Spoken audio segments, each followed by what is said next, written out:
Hello, this is Monica Gomez, and this is the baby Bevy that fell from the tree. And I've been giving her cat food and mushing it up with some water to feed her, and there's the Q-tips trying to feed her. But yesterday she ate, last night, and today she's like, she doesn't want to eat, and she kind of like choked and spit out, and then she didn't want to wake up. And I kept on my little, sound waves. I kept it on, what is it? Is that the forest? Yeah, the forest one all night long for her, but she's very chill right now. She doesn't want to move. She's breathing.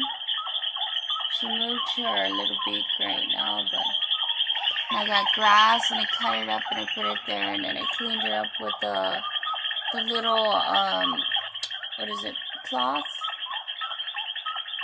Yeah, that's her right there. And I called the police department and police. I asked if they have a bird wildlife rescue, and the only one is in Brownsville, and I have to work this weekend. I've been calling people, my mom, see if they can take her in. She's still alive and still breathing today. And she's a fighter, but I don't know for how long. I don't know how long she's gonna last.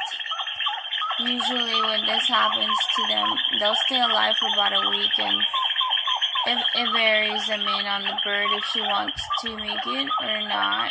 One time there was a pigeon that made it, and she fell from a tree, and I actually saw her grow her feathers out and everything. But not all the birds have made it with me, and so yeah, trying to take care of her with some cat food and mushed up there. Poor baby, she's gone through a lot.